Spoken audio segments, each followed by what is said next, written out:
السلام عليكم، اهلا وسهلا بكم. يا رب تكونوا بخير. النهارده هعمل لكم طواجن المكرونه بطريقه جميله وسهله، مش مكلفه بدل ما تشتريها من بره من المحلات. دلوقتي بقت الطواجن غاليه. هنعملها النهارده بطريقه سهله باقل من ربع كيلو لحمه مفرومه. هنعملها لكم بطريقه سهله وبسيطه، ممكن تجربيها، ولو عجبتك اشتركي لي في القناه وفعلي الجرس. لو عندك الطواجن دي هتعملي احلى طواجن مكرونه بالشكل الجميل اللي هنعمله ان شاء الله. الطواجن دي اهيت. معانا بقى المقادير، معانا نص كيلو مكرونه بالشكل ده كده اهيت. معانا قرن فلفل اخضر واحمر،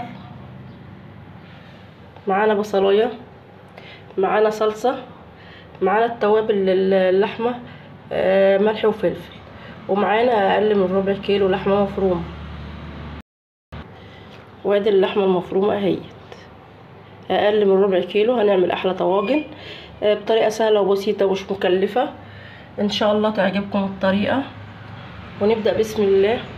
هيبقى ان شاء الله معانا حله على النار اهيت، هنحط فيها ميه تغلي ونسقط فيها المكرونه اهي. هننزل بشويه ملح بالشكل ده كده، وهننزل بقى بالمكرونه. المكرونه هنا مش هنحط زيت في الميه، هننزل بالمكرونه بالشكل ده كده ونسيبها تتسلق 3/4 سلقه، 3/4 سوا.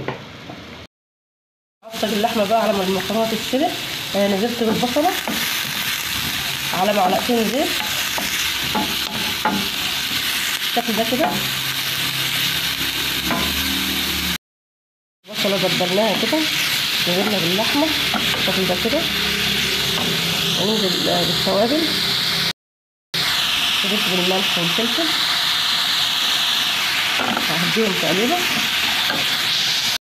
الفلفل اهو بالشكل ده كده، اديله تشويحه.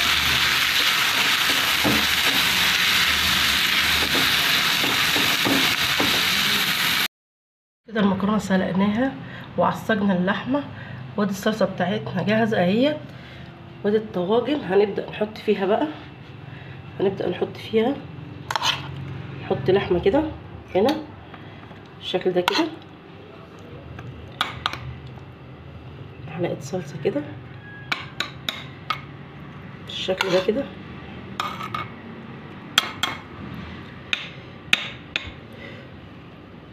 وهننزل بالمكرونه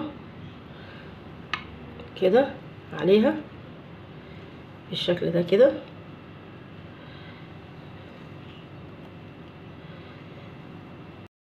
زي ما انا قلت 3/4 سلقه عشان لسه هتكمل سوا في الفرن بالشكل ده كده.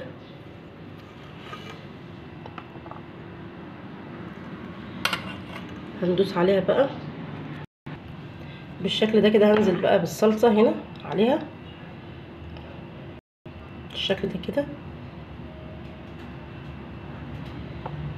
اهي.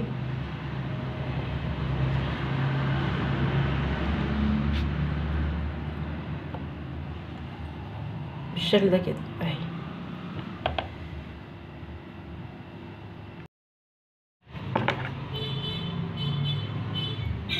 بالشكل ده كده.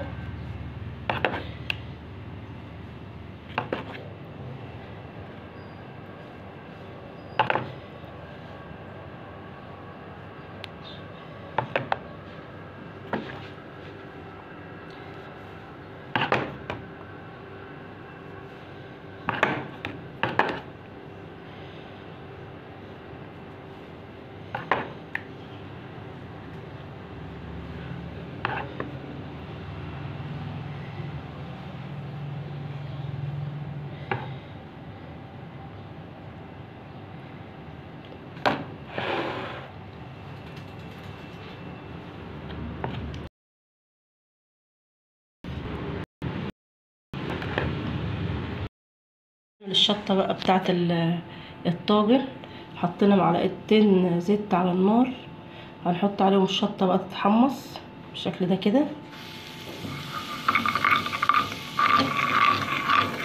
ده كده،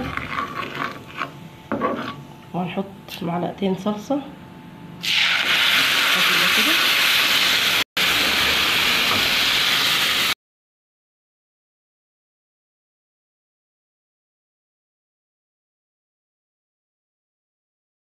نغلي غلوة بقى ونطفي عليها. الدقة بقى عبارة عن فصين توم، وحطينا معلقة زيت هنا كده على النار يتشوحوا بس تشويحة صغيرة، وهنطفيهم بالخل ونحط شوية كزبرة عليهم ناشفة بالشكل ده كده اهو.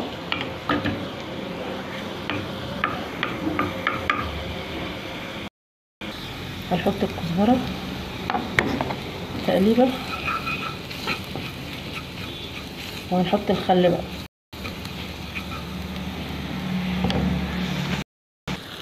كده طفيناها بالخل اهو. هنحط هنا نص معلقة صلصة عليها بالشكل ده كده. هنطفي بقى وكده الدقة جاهزة. دي الدقة ودي الشطة اهي بالشكل الجميل ده اهي. الولاد هيحبوا الاكلة دي وهيطلبوها منك على طول بدل ما تشتريها لهم من بره. دي الطواجن بعد ما خرجت من الفرن بالشكل الجميل ده اهي اهي. دي الطواجن اهيت.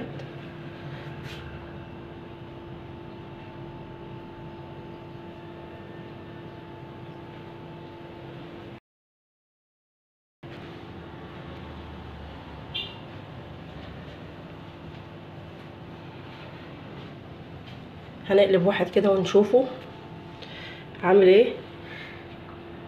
اتمنى الفيديو يعجب حضراتكم. بالشكل ده اهي، مش مكلفه حاجه، باقل من ربع كيلو لحمه وبنص كيلو مكرونه بس، بدل ما تشتري من بره مكلفه وغاليه بره. بالشكل ده اهي.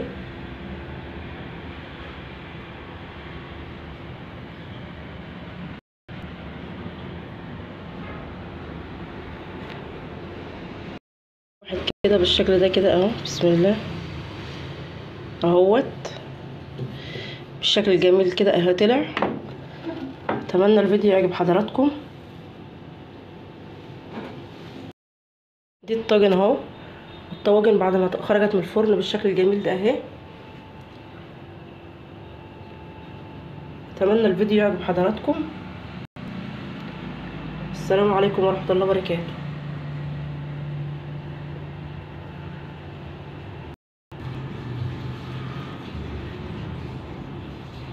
اتمنى الفيديو يعجبكم وشكرا لكم.